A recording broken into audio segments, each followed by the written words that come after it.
Kaisang ini di Jakarta tidak merangsang, di Jawa Tengah Banteng punya kandang dan dihadang pula oleh putusan MK ya yang siap menghadang. Makanya kemudian terjadilah dilema di sana. Kalau kita lihat maunya Kaisang itu mengulangi success story kakaknya Gibran. Paling tidak menjadi wagub minimal ya, menjadi wakil gubernur di Jakarta, tempat para cukong perlu dilindungi, kan begitu. Ahok kalau mau berambisi ya siap head to head sama Anies lagi, tapi persoalannya adalah adakah partai yang akan ikut dengan PDIP mengusung Ahok? Bagaimana kalau Ahok Kaisang? Wah, cocok gitu kalau Ahok Kaisang ya. Akan tambah menjadi the common enemy jadinya, tetapi itu akan membolak-balik konstelasi lagi politik ya. Tidak ada teman dan lawan yang abadi, yang ada adalah kepentingan.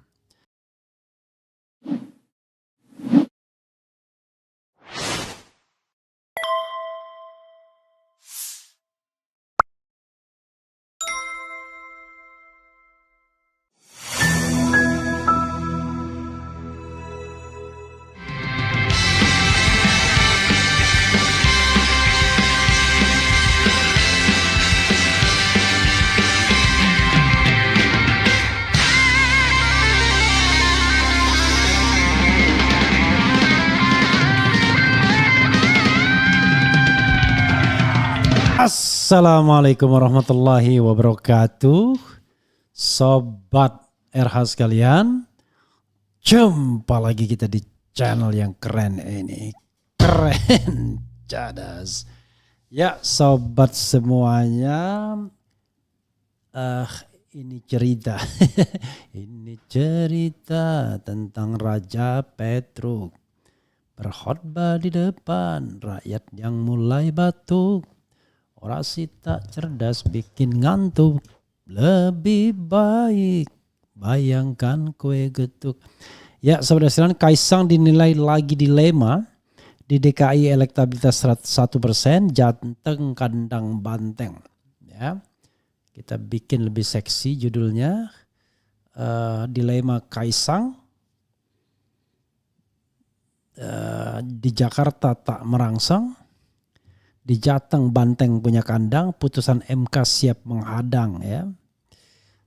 Apakah demikian? Coba kita bacakan Kaisang dinilai dilema ini sebagaimana diwartakan oleh Detikcom. Jakarta, Ketua Umum PSI Kaisang Pangarep dinilai sedang dalam posisi dilematik. Hal itu terkait elektabilitasnya cuma 1% jelang Pilgub DKI Jakarta. Sementara Jawa Tengah terkenal sebagai kandang banteng karena kuatnya PDIP di wilayah itu. Direktur Eksekutif Parameter Politik Indonesia PPI Adi Prayitno mengatakan Kaisang lebih berpeluang diusung sebagai cagup Jateng dibanding Jakarta jika melihat hasil survei Litbang Kompas. Namun katanya hal itu juga akan menimbulkan masalah lain. Problemnya kalau maju di Jawa Tengah, tentu partai-partai yang ada di Koalisi Indonesia Maju mesti meralat dukungan politiknya yang saya kira sudah menyebut nama Irjen Ahmad Lutfi soal kemungkinannya maju dalam Pilgub Jawa Tengah, biar tabrak jar Adi kepada wartawan. Dia mengatakan Kaisang juga harus berhadapan dengan kekuatan PDIP jika maju di Jateng. Dia mengatakan PDIP pasti akan habis-habisan untuk mempertahankan julukan Jateng Kandang Banteng. Kandang banteng yang sudah dicidrai kemarin kan pada saat Pilpres. Di Jawa Tengah bisa disebut kandang banteng akan membuat PDIP melipat gandakan kekuatan politiknya sebagai upaya untuk balas dendam kepada terah politiknya Pak Jokowi. Pun Kaisang itu adalah terah politiknya Pak Jokowi, sebut Adi. PDIP menurut Adi akan semakin bertarung jika Kaisang benar-benar diusung di Pilgub Jateng. Apalagi pada pilkada yang berlangsung 27 November nanti Jokowi sudah tak lagi menjabat presiden. PDIP akan berlipat ganda semangatnya untuk mengalahkan Kaisang karena ada kecenderungan di PDIP itu siapapun yang terkait dengan terah politik Jokowi itu akan dilawan hingga tuntas tuturnya. Kita lihat nanti ya, perang puputan. Dia mengatakan Kaisang juga akan kesulitan jika maju di Pilgub Jakarta. Dia mengatakan Kaisang harus berhadapan dengan nama-nama besar seperti mantan Gubernur DKI Jakarta Anies Baswedan dan mantan Gubernur DKI Jakarta Basuki Cahayapurnama Ahok. Dia menyebut elektabilitas Kaisang kalah jauh dari Anies dan Ahok. Kaisang pasti mengkalkulasi kalau maju di Jakarta tentu bukan persoalan gampang karena melawan nama besar seperti Anies dan Ahok. Tentu harus berdarah-darah, bukan berdarah-darah saja, berrupiah-rupiah ya. Kerja politiknya karena Anies dan Ahok tentu secara elektabilitas jauh menjulang dibandingkan Kaisang yang hanya 1%, ujar Adi. Dia mengatakan kondisi ini membuat Kim juga dalam posisi dilematik. Dalam konteks itulah tentu saya kira kubu Koalisi Indonesia Maju ya, termasuk Kaisang ini pasti sangat dilematis. Satu sisi tentu mencoba untuk maju di Jakarta tapi dengan elektabilitas yang sangat jomplang dan posisinya cukup prestisius di Jakarta dan potensi melawan Anies dan Ahok tentu cukup rumit. Sementara pada saat yang bersamaan maju di Jawa Tengah kemungkinan jauh lebih terbuka, tetapi posisi Jawa Tengah tidak terlampau bergengsi untuk exposure jelasnya. Diketahui hasil survei indikator politik Indonesia yang digelar pada 10 hingga 17 Juni 2024 di Provinsi Jawa Tengah menempatkan duet Ahmad Lutfi Kaisang Pangarep di urutan teratas menjelang Pilgub Jateng 2024. Pasangan ini mendapat elektabilitas tertinggi dalam simulasi 3 pasangan calon Pilgub Jateng 2024 ya. Bikin simulasi setelah ada diskusi. Lain Jateng, lain Jakarta. Dalam hasil survei Litbang Kompas terbaru mengenai kandidat di Pilgub Jakarta, nama Kaisang hanya mendapatkan elektabilitas 1%, kalah jauh dari Anies Baswedan 29,8% dan Basuki Cahayapurnama Ahok 20,0%. Dan sobat era sekalian, orang berpikir seolah-olah Kaisang pasti maju. Kita tunggulah putusan Mahkamah Konstitusi karena putusan MK tersebut itu akan berpengaruh pastinya pada pencalonan Kaisang kalau permohonan dikabulkan. Kalau permohonan tidak dikabulkan, kebangetan Mahkamah Konstitusi. Coba bayangkan ya, ini kan sangat tidak jelas ketika kemudian Kaisang melalui putusan Mahkamah Agung bisa maju karena hitungannya pada saat dilantik. Padahal kita tidak tahu dilantiknya itu kapan ya, karena proses pelantikan itu ditentukan bukan oleh oleh KPU tapi oleh pemerintah. Nah, pemerintah kapan mau melantik ya itu terserah pemerintah. Karena kalau di DKI misalnya kalau terjadi 2 putaran bagaimana? Kalau ada sengketa MK bagaimana? Karena itu tidak bisa fix date untuk pelantikan. Sehingga sesuatu yang tidak fix dijadikan sandaran itu aneh bin ajaib. Itu tidak itu sontoloyonya putusan Mahkamah Agung. Karena itu Mahkamah Konstitusi sebagai the guardian of the Constitution walaupun cacat ya beberapa kali ya harus luruskan soal ini. Jangan dibiarkan begitu saja.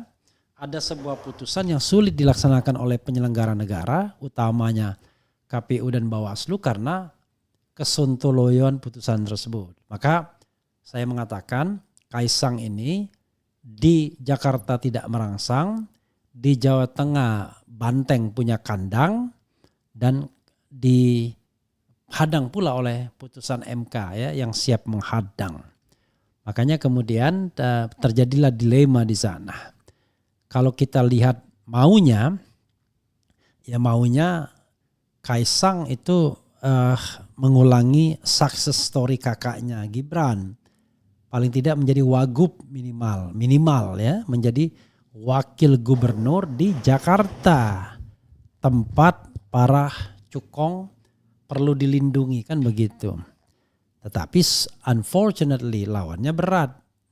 Dulu skenarionya dia gandulin Ridwan Kamil, tapi ternyata Ridwan Kamil dan Golkar membaca kalau Ridwan Kamil dipaksa ke Jakarta, maka ibarat kiper yang maju ketika ada tendangan pojok. Ketika ada serangan balik, ditendang dari jarak jauh ya nggak bisa apa-apa. Karena di Jawa Barat Ridwan Kamil ya nggak ada lawan. Kalau pos itu ditinggalkan maka akan diisi oleh Deddy Mulyadi yang tidak lain adalah kader Gerindra. Jadi ada kepentingan Gerindra juga di sana untuk menarik Ridwan Kamil. Jadi sahabat era sekalian, Ridwan Kamil juga usianya masih muda ya, lebih muda dibandingkan saya, tahun 71 lahirnya. Prospek kedepannya masih tinggi ya, bisa jadi menteri bahkan, jadi tidak usah berambisi-ambisi banget lah untuk pilkada DKI ya. Ahok kalau mau berambisi ya siap head to head sama Anies lagi, tapi persoalannya adalah adakah partai yang akan ikut dengan PDIP mengusung Ahok. Bagaimana kalau Ahok Kaisang? Wah cocok gitu kalau Ahok Kaisang ya. Akan tambah menjadi the common enemy jadinya. Tetapi itu akan membolak-balik konstelasi lagi. Politik ya. Tidak ada teman dan lawan yang abadi, yang ada adalah kepentingan. Karena itu saudara sekalian kita ke depan akan kita lihat ya. Coba kita baca komentar Sobat RH terkait dengan hal ini ya. Bang Refli jagoin siapa di Pilgub Sumsel? Nggak ada. Karena saya tidak paham konstelasi politik lokal ya. Saya tahu Herman Deru, tapi bukan Sumatera Selatan ya. Saya tidak punya otoritas untuk menilai kinerja Herman Deru. Apakah bagus atau tidak, silakan orang Sumatera Selatan ya. Itu. Menurut gua Kaisang lebih dewasa dan lebih baik daripada masnya yang ternyata mengidap sindrom Peter Pan yang suka bermain-mainan anak-anak dan tidak suka membaca buku karena di ruangannya tidak ada buku sama sekali. I don't know exactly ya. Mungkin, tetapi kan lebih baik dengan standar yang kecil sekali. Harusnya kan lebih baik dari Anies ya kan, lebih baik dari Ridwan Kamil. Nah itu baru jelas.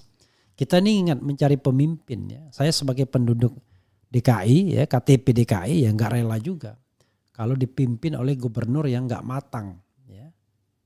Tidak ada track recordnya, tidak matang ya, menjadi ketua umum partai karena ayahnya dan lain sebagainya. Ya, tetapi 20 tahun ke depan mungkin saja dia orang hebat. Ya. Misalnya 15 tahun ke depan mungkin saja dia orang hebat. Tapi kalau sekarang kan track record itu belum terlihat, karena itu harus dari bata dulu. Jangan main lompat saja. Kira-kira kalau Kaisang sama Gibran bukan anak presiden, bisa nggak langsung begitu? Nggak bisa lah. Kan jadi determinan faktornya kalau dia anak presiden itu aja ya. Sehingga tokoh seperti Yusril pun nyingkir, Erlangga Hartarto nyingkir, kemudian Zulkifli Hasan nyingkir. Kemudian tokoh yang lain lagi nyingkir ya. Mereka-mereka yang merasa hebat ternyata cuman dibegitukan saja sama Gibran dan Jokowi ya. Tapi mungkin karena mereka dapat tempat, masih dapat kenikmatan ya oke-oke aja ya. Apakah RH setuju dan cocok dengan Anies Sohibul? Cocok. Nggak ada yang nggak cocok.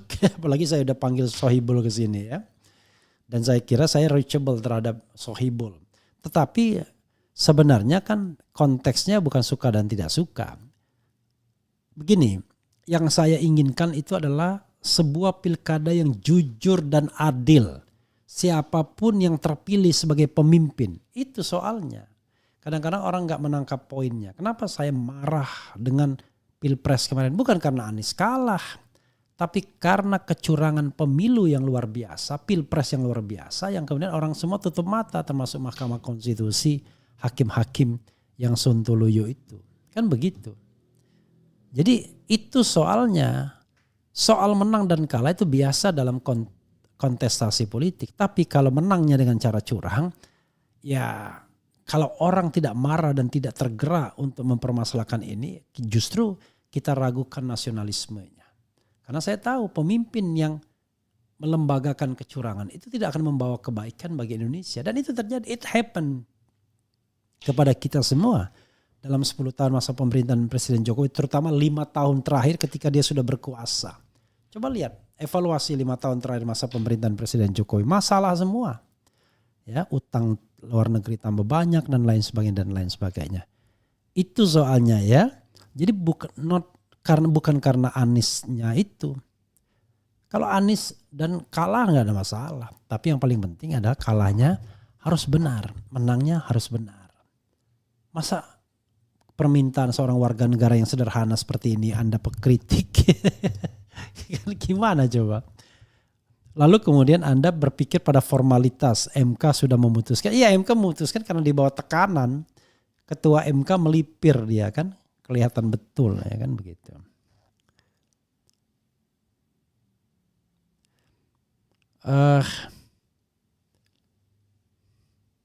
Sedih saya, belum apa-apa Prabowo sudah menerapkan KKN dinasti keluarganya masuk pemerintahan dan BUMN. Anda lihat sendirilah, kan saya sudah bilang, saya nggak percaya Prabowo bisa memberantas korupsi. Ya buktinya ya sekarang lah, belum dilantik saja sudah rombongan Gerindra masuk BUMN, keluarganya masuk kabinet, bayangkan ya. Hasan Asbi udah dapat jabatan aja tuh konpres sama tim Prabowo. Bisa jadi. Kan itu kan tergantung pilihan orang ya. Ada orang memilih untuk mengejar jabatan, tapi ada orang yang memilih mengejar value. Jabatan dan uang itu memang berdekatan. Suka semua orang, nggak ada yang nggak suka uang ya kan. Gitu.